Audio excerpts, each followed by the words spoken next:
665 বছর ধরে চলেছিল বিভিন্ন বংশের হলেও ইসলামিক শাসন। হ্যাঁ, 665 বছর।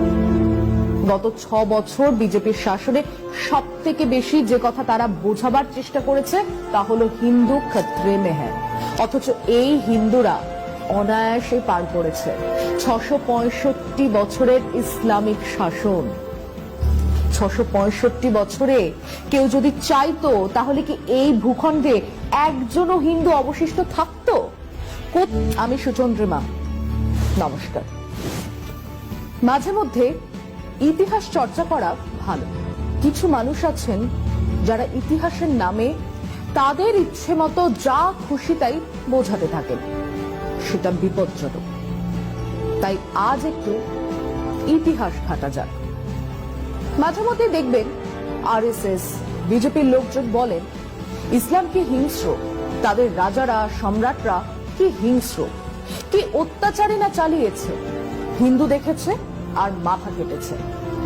এবং এসব বলতে গিয়ে সবচেয়ে আগে যার নাম আসে সে হলো চেঙ্গিস খান।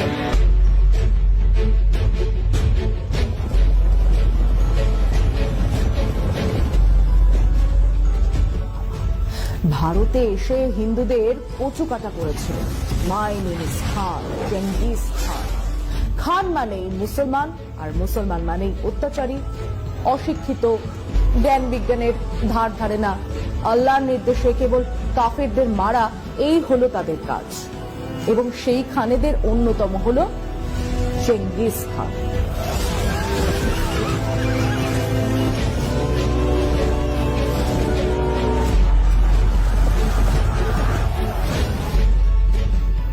আইটি সেল থেকে তথ্য পৌঁছে দেওয়া হয়, তারপর সত্যিকারের অশিক্ষিত ভক্তের দল বা ধান্দাবাজি করার জন্য জুটে যাওয়া পাবলিক এই তথ্য গোল গোল চোখ করে এমন বর্ণনা করবে যে মনে হবে ডিব্বাস সে নিজেই হাজির ছিল, চেঙ্গিস খানের সঙ্গে সেলফিও তুলেছিল। এবার তথ্যটা দেখা যাক। চেঙ্গিস খান মুসলমান ছিলেন, তিনি ছিলেন টেংরিস্ট। এশীয় ইউরোপীয় স্টেপি অঞ্চলে আকাশ দেবতা টেংরির পুজো করতেন। কেবল তাই নয়, তিনি হালাল মাংসের ওপর নিষেধাজ্ঞা জারি করেছিলেন। তার বংশধর কুবলাই খান বৌদ্ধ ধর্ম গ্রহণ করেন এবং তিনি সুন্নত এবং হালাল দুইয়ের ওপরে নিষেধাজ্ঞা জারি করেন। চেঙ্গিস খান ভারতবর্ষের ধারে কাছেও আসেননি, আফগানিস্তানে এসেছিলেন তার ছেলে। অতএব চেঙ্গিস খান দিল্লিতে লাশের পাহাড় বানিয়েছিল এ তথ্য ভুল। হ্যাঁ, তিনি কিছু জায়গায় লাশের পাহাড় বানিয়েছিলেন, তা ছিল মুসলমানদের। মধ্য এশিয়ার শাহ বংশের সম্রাট শাহ আলাউদ্দিন মোহাম্মদকে আক্রমণ করেছিলেন এবং তার সাম্রাজ্যের মুসলমান প্রজা আর সামরিক বাহিনীদের কচুকাটা করেছিলেন, এবং তারা ছিলেন মুসলমান। শোনা যায় সেই সময় 3 দিনে তিনি 1.5 লক্ষ মুসলমান হত্যা করেছিলেন।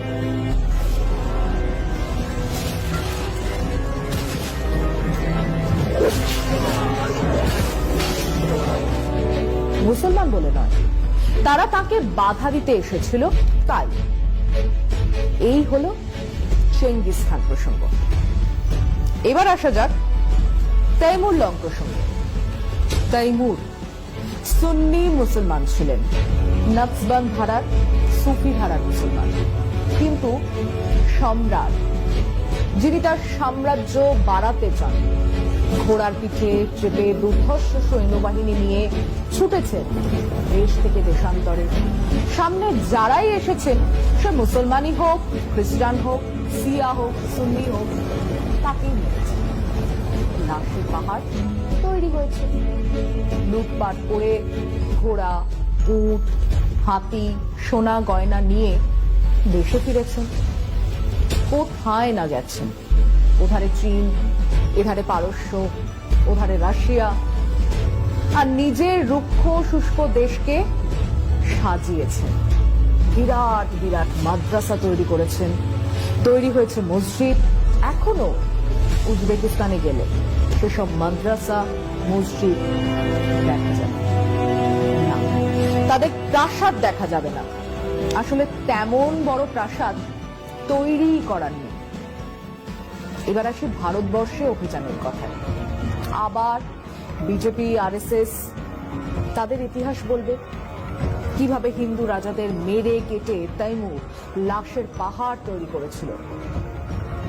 তথ্য বলছে দিল্লি শহরের ঠিক বাইরে তৈমুর বাহিনীর সঙ্গে লড়াই হয়েছিল। 1398 সালের লড়াই ছিল তুগলক বংশের শেষ সম্রাট নাসিরউদ্দিন মোহাম্মদ শাহের। তুগলক বংশের এই রাজাকে হারিয়ে ফিরে গিয়েছিলেন আমির তৈমুর।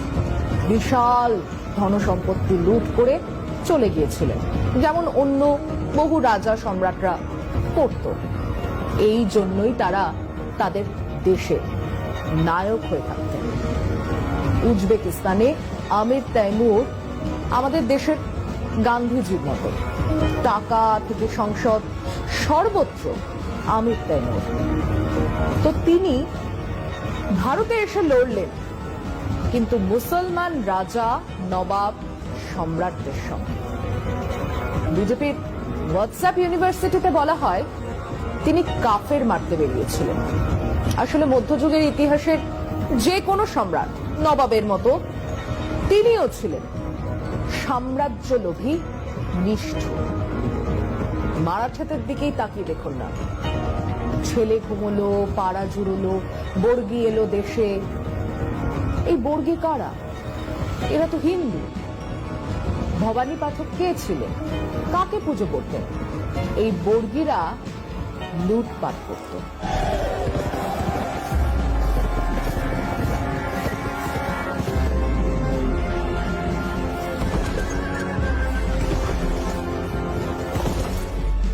মহিলাদের অপহরণ করতে এসেছিল এই বাংলায়। কে আটকালো? আলীবর্দী খান, একজন মুসলমান রাজা। তাকে আটকাচ্ছে। কাকে আটকাচ্ছে? হিন্দু লুঠেরাদের। আর কাকে বাঁচাচ্ছে? তার হিন্দু প্রজাদের। এমনি এমনি নাকি? হিন্দু প্রজারা খাজনা দিত, তাই তাদের বাঁচিয়েছিল। এর সঙ্গে হিন্দু মুসলমানের কোনো সম্পর্ক নেই। অথচ বিজেপি আরএসএস তারা বোঝাচ্ছে মুসলমান রাজত্বে কি অত্যাচারী না হয়েছে। হয়েছে তো। হিন্দু রাজারাও অত্যাচার করেছে, মুসলমান নবাবরাও করেছে, যে কোনো শাসক যেমন করে থাকে। আবার তাদের মধ্যে ভালো শাসকও ছিলেন। সম্রাট অশোকের দ্বিতীয় অধ্যায় ছিল ধর্মের শাসক। আকবর শুরু থেকেই ছিলেন কল্যাণকারী রাজা। শের শাহ সুরি, যার আসল নাম ছিল ফরিদ খান, ছিলেন একজন প্রজাবৎসল সম্রাট। তৈরি করেছিলেন গ্র্যান্ড ট্রাঙ্ক রোড, ডাক ব্যবস্থার প্রচলন করেছিলেন। মারা গেলেন কালিঞ্জরের যুদ্ধে। কাদের বিরুদ্ধে? মহোবার রাজপুতদের বিরুদ্ধে লড়তে গিয়ে। মহোবার রাজপুত মানে হিন্দু। আকবর লড়াই করছেন হলদিঘাটিতে মহারানা প্রতাপের বিরুদ্ধে। তার সেনাপতি কে ছিলেন? অম্বারের রাজা মান সিং। অন্যদিকে মহারানা প্রতাপের সেনাপতি দুর্ধর্ষ বীর হাকিম খান।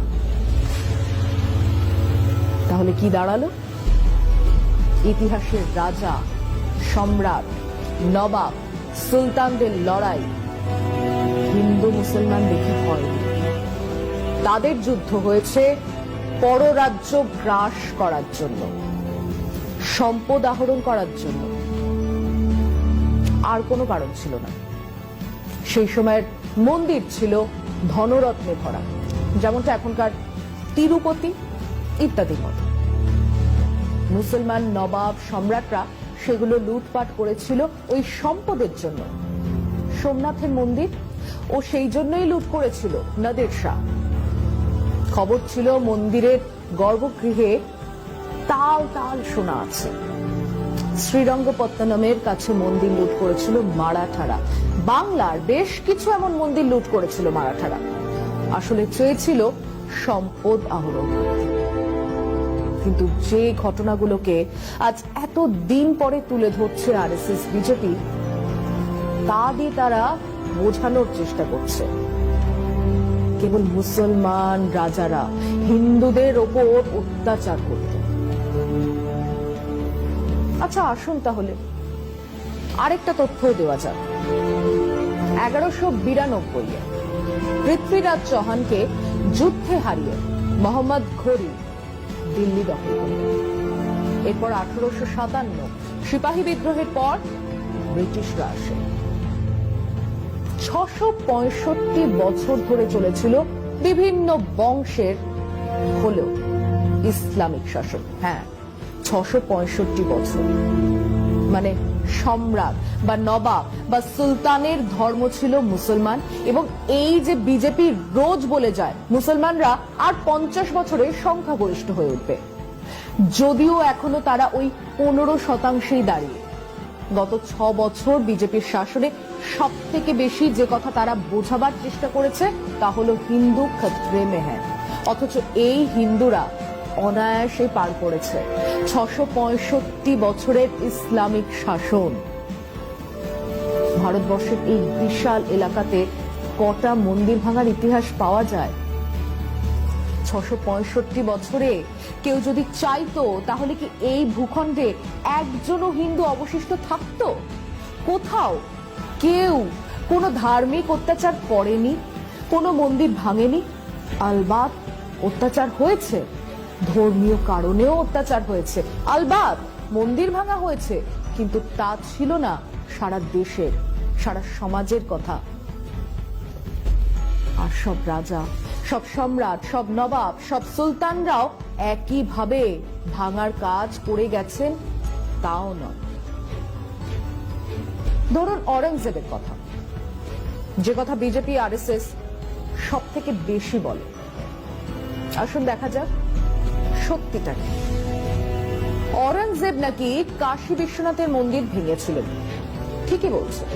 অরঙ্গজেবের ধর্মীয় অসহিষ্ণুতা ছিল, কিন্তু উনি আবার কামাখ্যা মন্দিরের জন্য জমি দান করেন, উজ্জয়িনীর মহাকাল মন্দিরের জন্য জমি দান করেছিলেন, বৃন্দাবনের কৃষ্ণ মন্দিরের জন্য জমি দান করেছিলেন। তাহলে কি নারায়ণ, উনি মন্দির ভেঙেছেন, আবার মন্দিরের জন্য দানও করেছেন।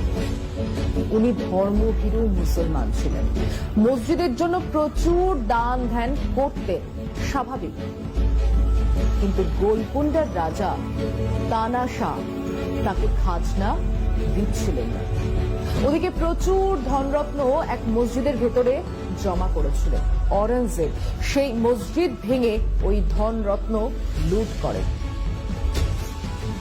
অন্তত একটা মসজিদ ভাঙার কথা তো ইতিহাসেই আছে। আসলে আমরা নবাব, সম্রাট, সুলতানদের নৈতিক ধার্মিক দৃষ্টিকোণ থেকে দেখার চেষ্টা করছি। নবাব, সম্রাট, সুলতানরা অর্থ, প্রতিপত্তি, ক্ষমতার জন্য শাসন করতেন, ধর্ম, ন্যায়, নিষ্ঠার জন্য নয়। আসলে এটা এক ধরনের ইতিহাসের বিকৃতি, ইতিহাসকে সাম্প্রদায়িক দৃষ্টি দিয়ে দেখানোর চেষ্টা, যা শুরু হয়েছিল 1857-তে সিপাহী বিদ্রোহের সময় থেকে। বাহাদুর শাহ জাফরকে সামনে রেখে কারা লড়ছিলেন? লক্ষ্মীবাই, তাঁতিয়া টোপি, মঙ্গল পাণ্ডে, কুঁওয়ার সিং, হিন্দু মুসলমান মিলে লড়ছিলেন ব্রিটিশদের বিরুদ্ধে। ব্রিটিশরা তখন থেকেই ডিভাইড অ্যান্ড রুল এই পলিসি নিতে শুরু করে। তারাই প্রথমে ইতিহাসকে বিকৃত করার, সাম্প্রদায়িক দৃষ্টিকোণ থেকে অন্য ইতিহাস লেখা শুরু করে। সেই ইতিহাস আজ বিজেপি, আরএসএস আমাদের শেখাতে চাইছে। এটাই সত্যি। আসুন আমরা ইতিহাস দেখি। দিল্লির সাম্প্রদায়িক হিংসার ইতিহাস খুব পুরনো নয়। এমনকি দেশভাগের সেই দিনগুলোতেও দিল্লি ছিল শান্ত। 1974-এ সদরবাজার এলাকায় একটা হামলা হয়, 10 জনের মৃত্যু হয়, 44 দিন কারফিউ জারি ছিল। এরপর 1987-তে হজখাস এলাকাতে 15 জন মারা গিয়েছিল, কিন্তু তার মধ্যে 10 জন পুলিশের গুলিতে। মানে পুলিশ শুরু থেকেই সক্রিয় ছিল। 1992-এ বাবরি মসজিদ ভাঙার ঠিক পরে সিলামপুরে হিংসা ছড়ায়, 30 জন মারা গিয়েছিল। বিজেপি এরপর থেকে দিল্লিতে বেশ শক্তিশালী হয়ে ওঠে। তার আগে পর্যন্ত দিল্লি কংগ্রেসের দখলে ছিল। অবশ্যই 1984-র শিখ হত্যার কথা উঠবে, কিন্তু সেটা তো সাম্প্রদায়িক হিংসা ছিল না, সেটা ছিল গণহত্যা। কংগ্রেসের নেতাদের নেতৃত্বে গণহত্যা, যার জন্য তাদের কয়েকজন শাস্তি পেয়েছে, কংগ্রেস দল হিসেবেই ক্ষমা চেয়েছে। কিন্তু এই কংগ্রেস দলই আজকের এই নতুন দিল্লির চেহারা তৈরি করেছে। আগে দিল্লির ঠিক মধ্যিখানে ছিল মুসলমান মানুষজনের বাস। বাহাদুর শাহ জাফর মার্গ, আসিফা আলী মার্গের উল্টো দিকে তুর্কমান গেটের পাশে ছিল বিরাট বস্তি এলাকা। দেশভাগের সময় পয়সাওয়ালা মুসলমানরা চলে গিয়েছিল পাকিস্তানে, পড়েছিলেন গরিব সেই সব মুসলমান মানুষরা, তারাই থাকতেন ওই বস্তিতে। সঞ্জয় গান্ধী আর তার সাকরেত বলা যায় জগমোহনকে নিয়ে ওই তুর্কমান গেটের পাশের বস্তি ভাঙেন, বুলডোজার দিয়ে ভাঙেন। উৎখাত হন লক্ষ লক্ষ মুসলমান গরিব মানুষ। সঞ্জয় গান্ধী তখন দিল্লির সাজাচ্ছিলেন। ওই উৎখাত হওয়া মানুষেরা চলে গেলেন দিল্লির উত্তর পূর্বে। সেখানে তৈরি হলো ঝুগ্গি ঝুপড়ি। মজার কথা হলো, বেআইনি ভাবে ওইসব ঝুগ্গি ঝুপড়ি তৈরি করতে সাহায্য করেছিলেন কিন্তু ওই কংগ্রেস নেতারাই। তাই এখনো ওই সব কলোনিগুলোর নাম হলো ইন্দিরানগর, জওহরলাল নগর, সঞ্জয় নগর। এখনো বাসটায় লেখা থাকে যে যে কলোনি। জানেন সেটা কি? ঝুগ্গি ঝোপড়ি কলোনি।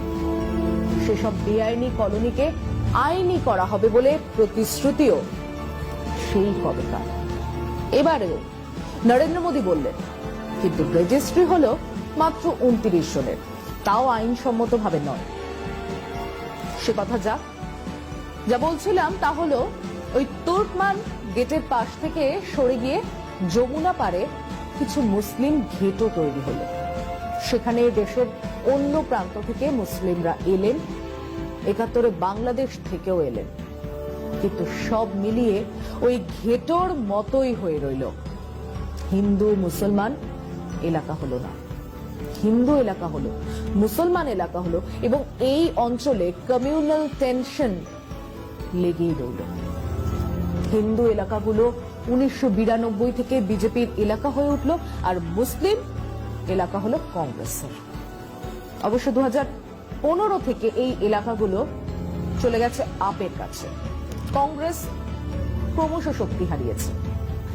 এবারে হিংসা বলুন, হামলা বলুন, তাকে এই পটভূমিকায় দেখলে বুঝতে সুবিধা হবে যে কেন দিল্লির উত্তর পূর্বেই হামলা হলো, কেন ওই এলাকাগুলোতে বিজেপি এতটা শক্তিশালী হয়ে উঠেছে। একইভাবে দেশের যেখানে যেখানে মিক্সড পপুলেশন, হিন্দু মুসলমানরা একসঙ্গে থাকে, তার থেকে যেখানে হিন্দুরা এক এলাকায়, মুসলমানরা তার পাশের এলাকায়, সেখানে কেন বিজেপি জিতছে, বিজেপির সমর্থন বাড়ছে। তার উপরে রয়েছে উত্তরপ্রদেশের লাগোয়া এলাকা, যেখান থেকে সহজেই ভাড়া করা গুন্ডাদের পাঠানো যায়। মুসলিম ঘেটোগুলোকে দেখিয়ে বলা খুব সোজা যে ওরা সংখ্যায় বাড়ছে, ওরা সকাল সন্ধে মাইকে আজান দেয়, ওরা 5টা বিয়ে করে, আসলে ওরা পাকিস্তানের চর, ওরা জঙ্গি। এবং এর ফলে হিন্দু এলাকায় এক ধরনের পোলারাইজেশন হবে, যেটা বিজেপি চায়।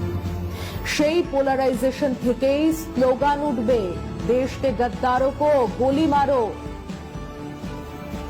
তাই তাদের 303 জন সাংসদের একজনও মুসলমান নয়। উত্তরপ্রদেশে তারা একজন মুসলমানকেও এমএলএ টিকিট দেয়নি, তাদের দরকার নেই। তারা মুসলিমদের ঘেটোয় রাখতে চায়, উল্টো দিকে হিন্দুদের তাদের মুখোমুখি দাঁড় করিয়ে মেরুকরণ চায়। এটাই তাদের ঘোষিত রাজনীতি। তাই তারা দিল্লি থেকে কলকাতা স্লোগান দিতে পারে, দেশকে গদ্দারো কো গোলি মারো সালো কো। গদ্দার কারা? উত্তর পরিষ্কার। কেন? ওই তো পোশাক দেখেই চেনা যাচ্ছে। এবং যারা তাদের হয়ে কথা বলছেন তারা দেশদ্রোহী, তারাই গদ্দার। যেখানে হিন্দু মুসলমান একসঙ্গে থাকবে সেখানে মেরুকরণ করা কঠিন।